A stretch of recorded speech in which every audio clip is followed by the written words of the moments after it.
I started my nurse training 1 month shy of my 18th birthday. On the first day, the clinical teacher came to speak to the class. She was a tall, slender lady, quite austere, immaculate in her white uniform with not a hairpin out of place. We all leaned forward with anticipation, ready to hang on every word she said. And her first words were, "You are here to nurse and not to be nursed."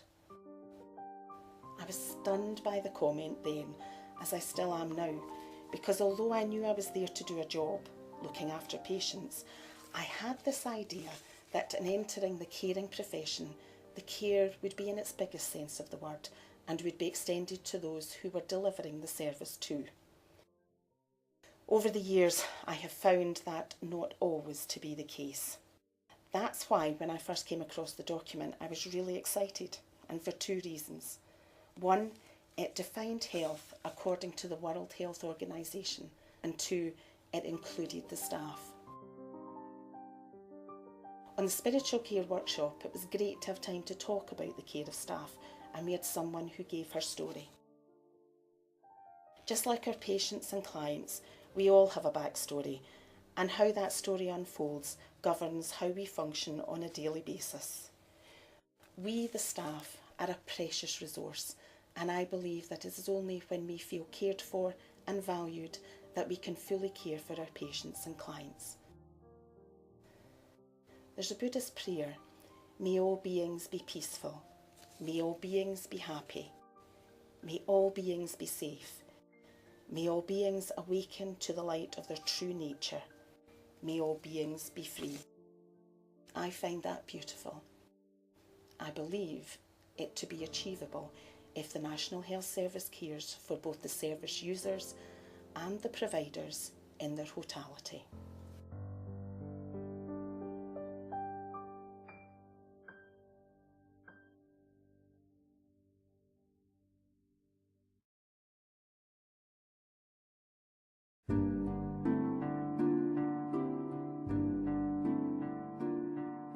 I'm Rebecca Wade, and I'm a midwife who works in the community.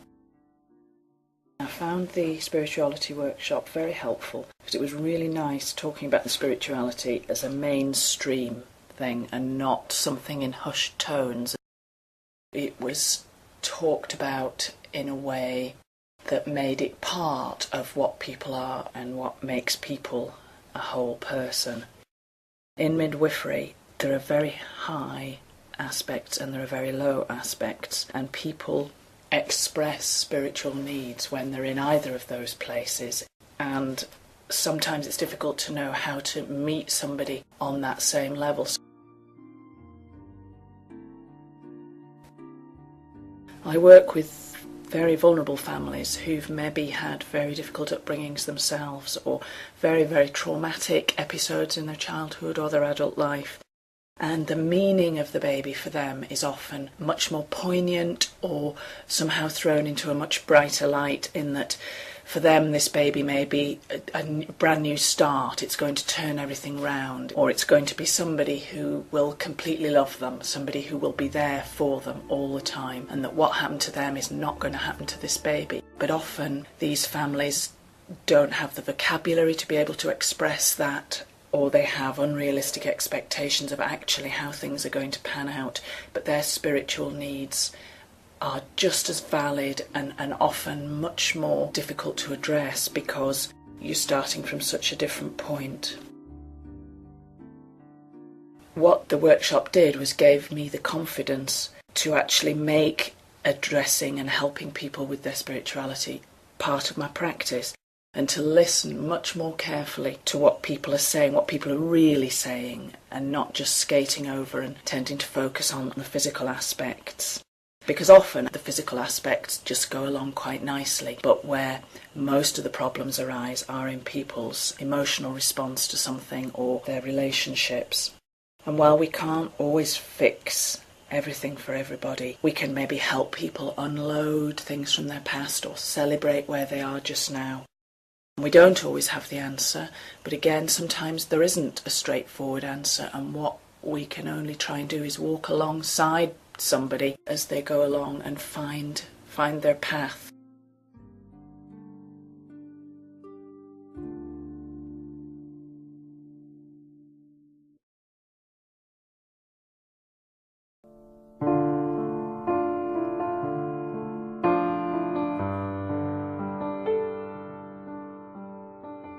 In the past, I'd always felt that the spiritual care service was not for me. The lovely building that I walked past daily on my way to work was a building for others to visit.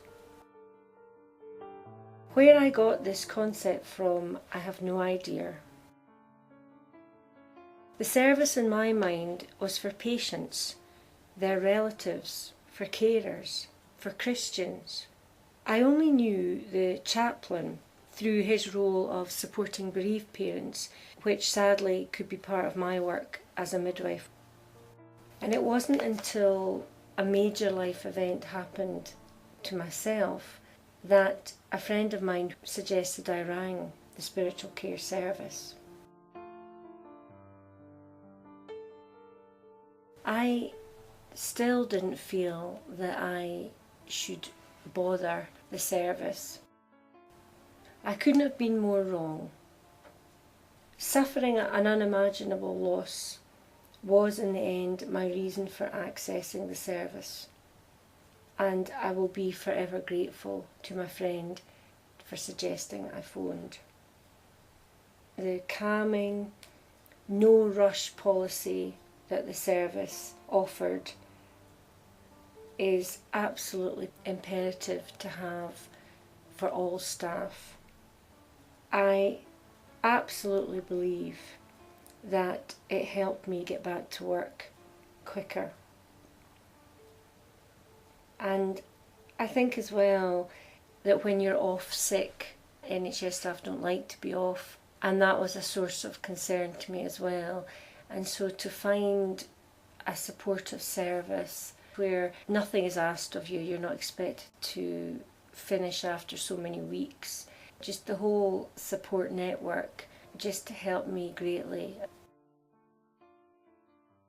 And it continues to be a backdrop that I use at different times, and not only for my own way of dealing with bereavement, but if in my job I become involved with parents who have lost their baby, then it is great to be able to come back and speak with the spiritual care team in my way of dealing with the bereavement of the parents. Although we are all striving to do a great job in looking after our patients, it is vital that the service looks after its staff.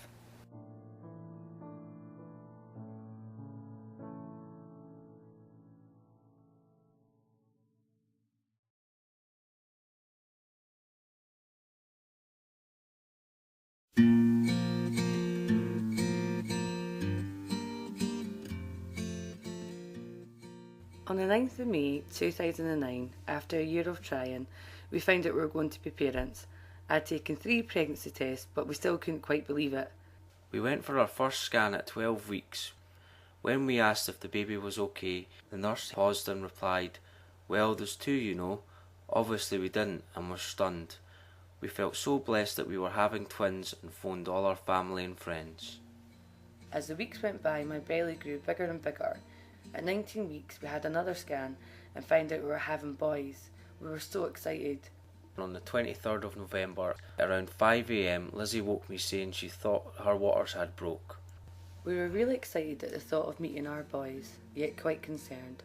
I was only 32 weeks pregnant. At 8:01 p.m, twin 1, Cohen Shields, was born. Then at 8:34 p.m, twin 2, Kaylin Shields, followed. Me and Lizzie were in a daze, but a very happy one. We were finally parents.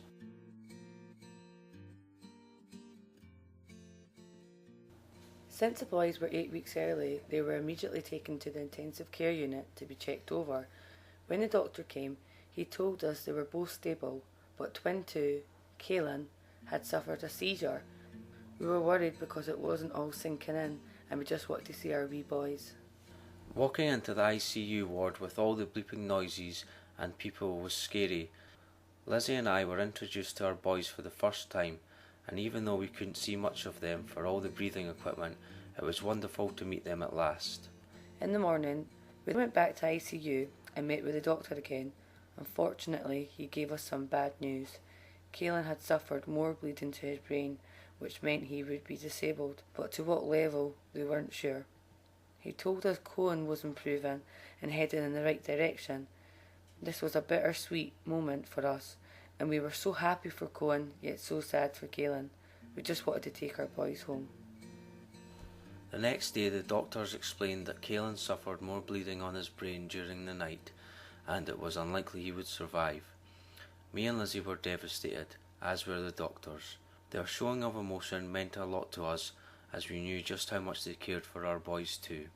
We went to visit Cohen and Kaelin, and we will never forget that moment, as the staff allowed us to touch them for the first time. That evening the chaplain introduced himself to me. He wanted to let us know he was available if we needed to talk. That night me and Chris went back to our hospital room and prayed for a miracle. The next day we took as many photos of Kaelin as we could, and then asked to see the chaplain. We met him and prayed together. This meant so much as we tried to make sense of the situation. That night Kaelin was baptised by the chaplain.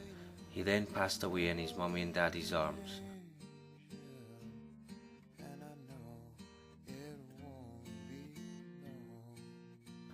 We were given a private room to be with Kaelin. The nurse helped us bathe him and put the clothes on him that we had bought for him. It was a lovely experience just to be with our son for a short time.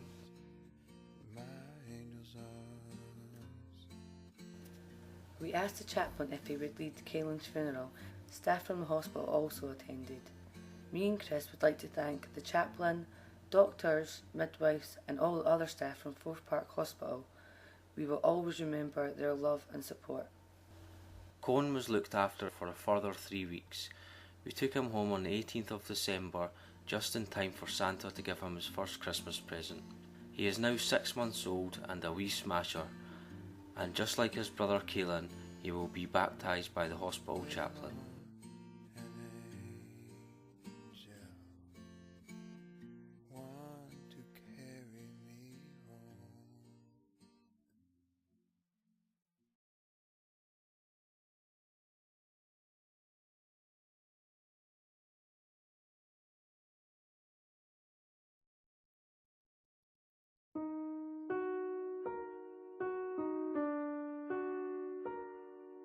In 1982, I was matron of a home and I was getting very stout. So I went to the Eastern and saw a doctor, and they did bloods and everything, and it was then that the doctor asked me if I'd had any bother with my liver, and I said not to my knowledge. And as the years went on, I was informed that I would likely have to have a new liver, which was really quite a shock. So about 1995, I was starting to get worse. I couldn't go down the street anymore because I couldn't walk very far because of this breathlessness. But this tiredness was overwhelming, and the cold was overwhelming. As I was coming up to the end of 1998, I was really very tired, not eating a lot, and the cold, I was frozen. And I was taken in for a week assessment. Then they came to me and said that my assessment had been fine, and did I really want a liver? Just like that. And I said, yes, please.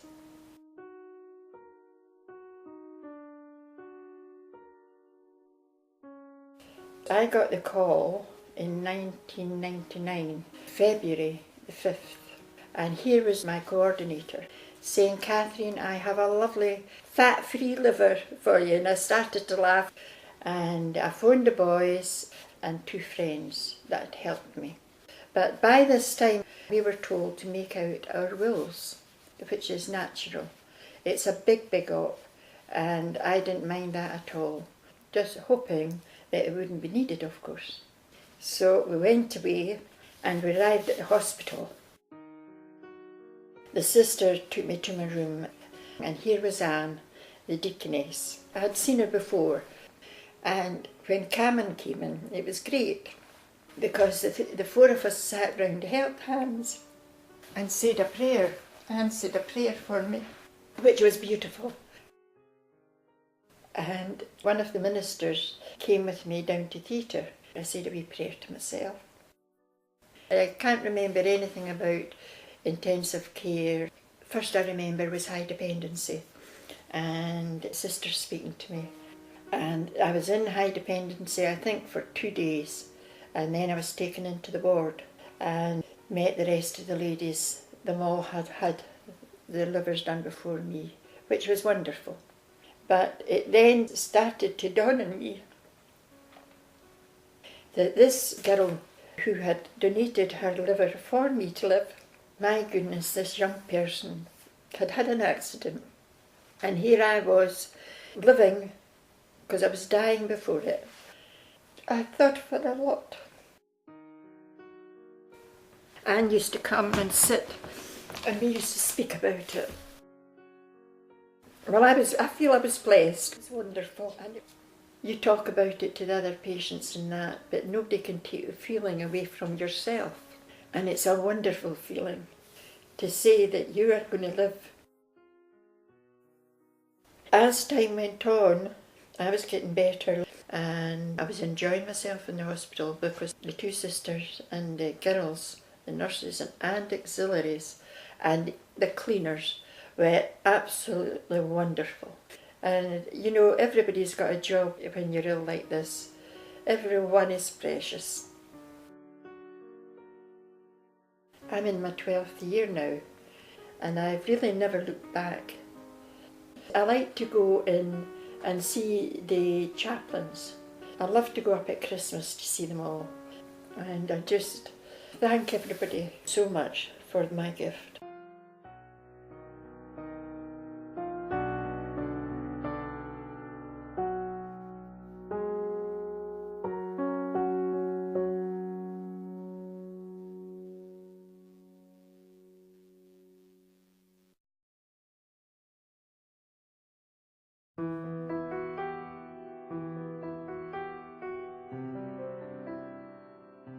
At heart, I think as human beings we are relational people.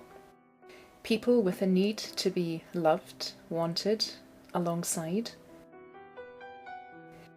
People who matter to someone and who can offer something, maybe in return, maybe not. Through the course of my day, I meet people whose experience of being in hospital can mean many different things. That their freedom has been curtailed, or that they're unable to make the choices that they want to make, or that they're cut off from the things that matter the most to them, or that they can't communicate well, can't get over what it is they really want to say. Hospitals are communities, I know that.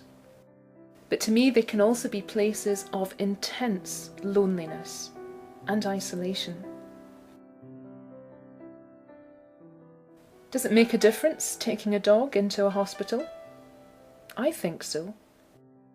I feel the lump in my throat when I watch a patient lying on the floor, arms draped over the dog and face nestled into the fur of the dog's neck. I feel something stir inside me when someone who can't bring themselves to trust another human being can whisper their secrets into the dog's ear. Do we always have the words to offer people? Probably not. Do we always have the answers? Probably not. Do we always get it right with people? Probably not. To me, though, the amazing thing is that dogs very rarely get it wrong. Fundamentally trusting, invariably forgiving, gentle and perceptive, they have a lot to give. A dog has no opinion on medication or the rules of the ward. Dogs don't judge or discriminate. They just are. I love that we don't even have to speak the same language to communicate. I love that not even a word has to be uttered in order to be understood. With a dog, communication is about touch, gesture, acceptance, being there. I love that it matters to people when the dog is ill or has a sore paw, but when I'm full of the cold no one seems to notice. I love that the dog is part of the fabric of the place, asleep by the desk, or stealing the breakfast cereal from the ward kitchen. A touch of normality and humour. Archie, his name is. Not a panacea for all ills, obviously, but at the same time the start of a bridge to that sometimes terrible sense of loneliness and isolation that some of us know only too well.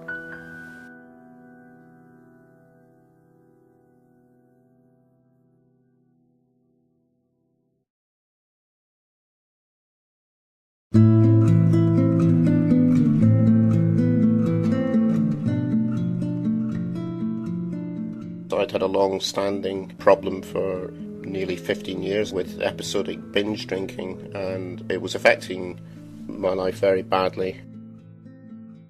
Personal relationships, work, studying, everything really. I would go for several months where I was relatively okay, followed by a colossal week or 2 week binge, and it inevitably ended up with me being admitted via A&E for at least a night or two to detox effectively and get back together. And I was really at my wit's end eventually, and decided that despite the fact that the doctors were first class at actually sorting out the physical problems which you get with alcohol abuse, the underlying problem was not being addressed, and I was kind of painfully aware of that. So I decided to talk to somebody, and that's why I attended a spiritual care centre. The discussions that went on with the counsellor went on for about a year, and we slowly unravelled things, particularly about childhood, around issues of neglect and abuse from my parents largely. It was something I really just couldn't talk about, and every time the emotional pain started, I tended to drink to suppress it. And that was the major underlying problem. In short, I found it extremely helpful. It released the pressure valves and allowed me to sort of spring up from the depths of despair, but slowly and in a very safe environment. The binging didn't stop immediately, but it reduced in frequency and it reduced in severity. So it tailed off. I'm not really a great believer in miracles, to be quite honest. I think it's a process, not an event. If it took 15 years for me to go down so far, it would take a while to get back out of it again. And you have to get used to getting back out of it again and be comfortable in your own skin. But it certainly is something I feel has been hugely beneficial, because there was a terrible guilt complex with me every time I ended up in the hospital that I was wasting NHS money, wasting the medics' time, etc. And it compounded my feeling of worthlessness, really. So, by dealing with the underlying issues, that's enabled me to break free from it, and hopefully that will be maintained. But I do have to actively maintain it. And it's economically, it makes sense, as well as being good for the patient. I hope that this recording actually gets people thinking about the relevance of spiritual care, which covers a whole umbrella of things. And the meanings are interpreted differently by people, but I think deep down it's something that we've all got, spirituality. I think it gets suppressed with anger, emotional upsets and all kinds of things, and it's good to re-access it again, if you like, and it just rehumanises you.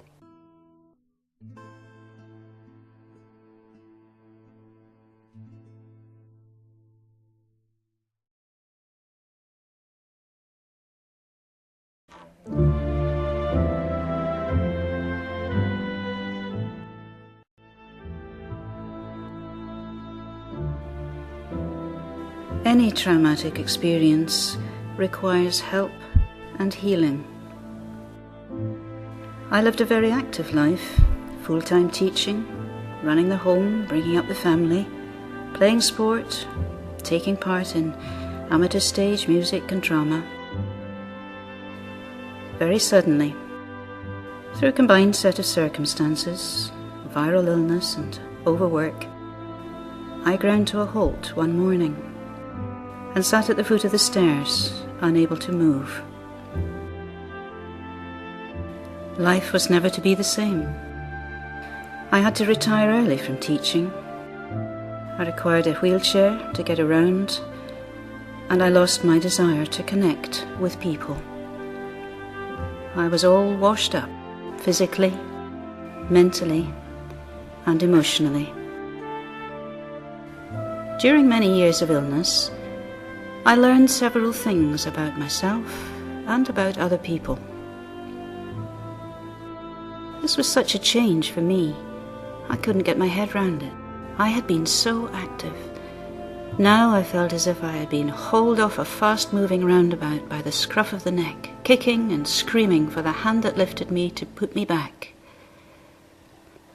I was frustrated with forced inactivity.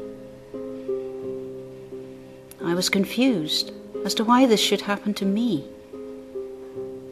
And I was angry with God for allowing it. And very frightened as to what the future might hold. Would I ever get better? Would I ever work again? And if so, how could I work around my new limitations? More than ever, I needed to tell my story. I needed to articulate my feelings, but that required finding someone who would listen. Some people listened a little at first, but as the months went into years, even loved ones began to switch off. I found my source of healing eventually, when deciding that if I were to work again, it would be to help sick people by listening to them. I started a course to learn how to be a counsellor, and there, as I trained and took my part as the client in order to give my fellow students practice, I found what I'd been searching for.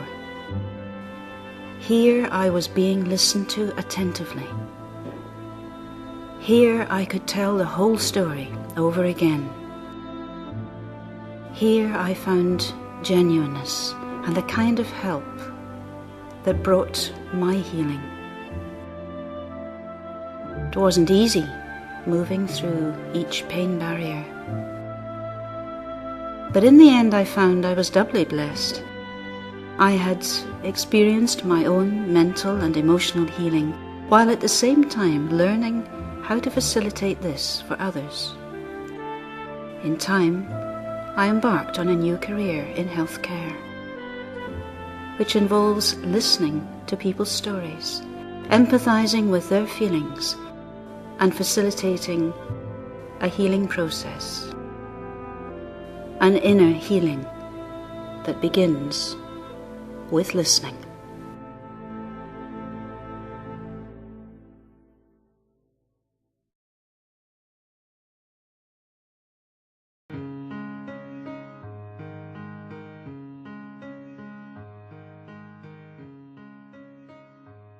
I met Tom as I wandered round a ward talking to folk.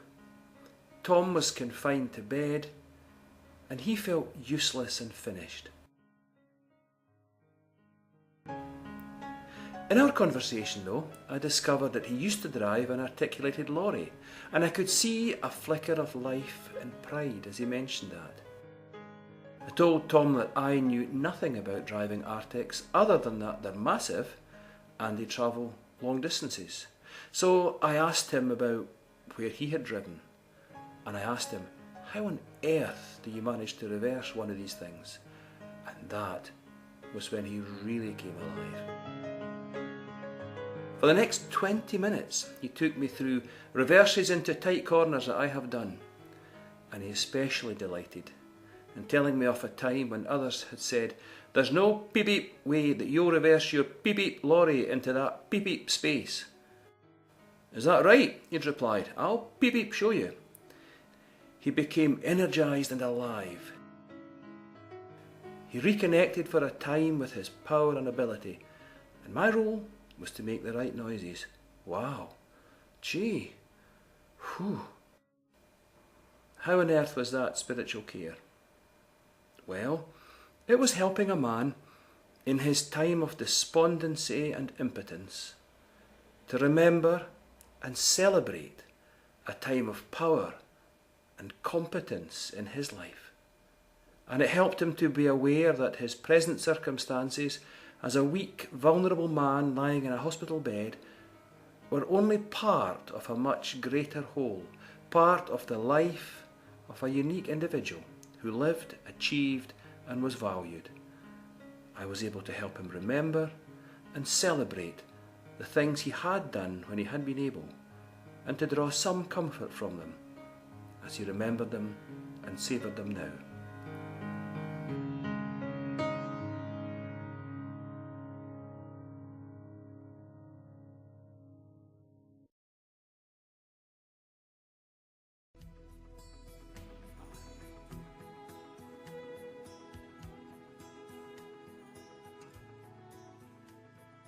Then I suppose the thing that I would want to talk to you about is how people die in our acute hospitals. Quite often I move around the hospital and people are in single rooms, quite sterile environments. Now obviously that's brilliant in terms of all the bugs that might be around, but those environments are quite sterile emotionally and psychologically and spiritually as well. And I think as a society we need to find ways to change that, to remind ourselves that death really is as big a part of life as birth is and all the things in between. In the first century of the Common Era, there's a story written down about a woman who died, and she was someone who had made such a huge difference to her community that the community simply didn't want to let her go.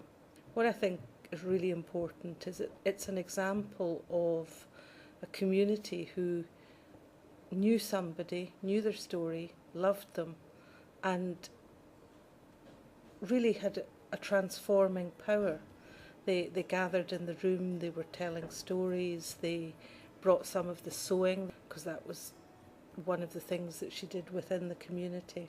And that kind of holding the story, it's much more than offering the nursing and medical support to a collection of failing organs.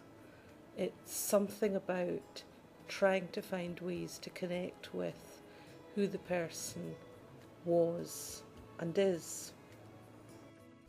So if we compare that kind of sterile death in a hospital to that which can be achieved in a hospice or nursing home or at home, providing, of course, we're managing to make sure that the patient is comfortable and pain-free. So the man that I knew who was able to die in his own bed, the cat at the bottom of the bed at the time, music playing, his family there. And it also meant that the bed was still there and his wife could crawl back into that bed that night. And in some sense, there was a real continuation. It's really important to be absolutely clear that I'm not in any way suggesting that the care that people receive in the acute setting is bad. And there are some brilliant examples of very sensitive, very supportive care every day of the year. Very often towards the end of someone's life, then they're no longer able to tell their own story. We need to find ways of helping the community, families and friends to make sure that who the person is and was becomes very real in that situation. And I've heard lots and lots of good stories of somebody bringing in a kind of patchwork quilt that the woman had created over her lifetime. The quilt itself told a story. The woman dying in the bed could no longer tell that story, but the story was there. I heard a story once of the woman who trotted in to visit her ex-neighbour, and brought with her just a sprig of lilac from the garden, because one of the things that these two women had done was sit and drink sherry under this lilac tree. So this woman arrived, stuck a sprig of lilac under the dying woman's nose, and did a wee bottle of sherry for the family that were in the room. And that seems a really good way to hold the story for somebody. Sometimes I've seen some very, very special, or I would want to say sacred things happen. I worked with a family. The mother was brought into the hospital, and if her medical notes had been available when she arrived, there wouldn't have been an attempt at resuscitation for all the right reasons. However, she was resuscitated. Now that woman died about 3 days later, but somewhere in that 3 days she did regain consciousness enough so that she, without a doubt, recognised her family. And that was a very sacred, special time for that family. It was a transforming time. And lots of people supported that family to experience that. And that brings me back to my concern, which is that for many people, those special or sacred opportunities are lost because we don't know how to support families to create them.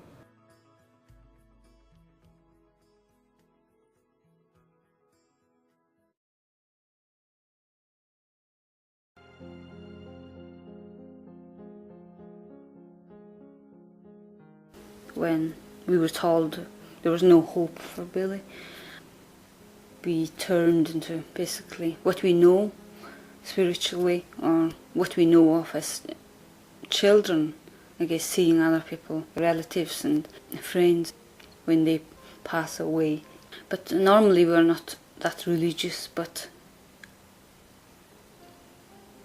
I think I would have felt there was something missing if there was no input from Buddhist side, for example. I guess because that was what I was used to seeing when people were passing away, and people say goodbyes with, you know, their religion or what they can turn to for support.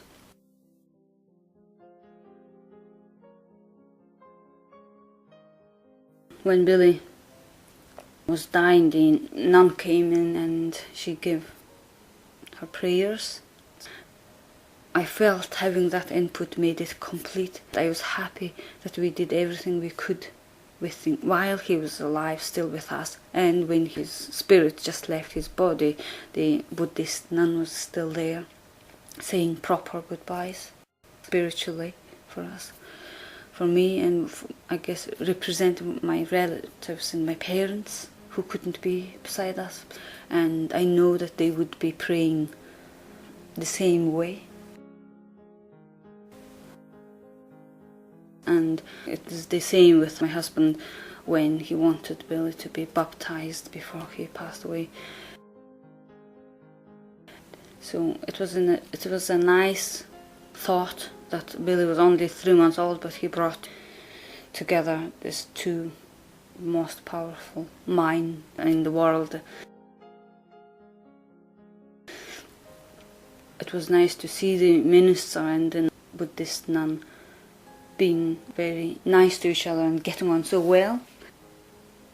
Although he was such a tiny boy, he did it for people. And it wasn't only the religions, I would say, the culture. So many nationalities, people came together to be there for us and for Billy.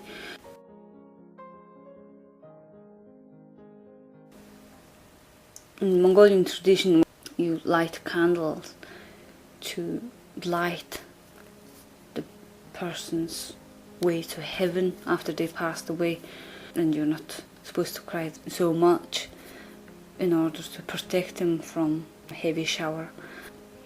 So everybody who came to the funeral got some candles and matches, and they would light the candle for Billy. doesn't matter wherever they are. Again, he is uniting people through this gesture. I wanted something to not announce the world, but I guess want people to know that Billy existed.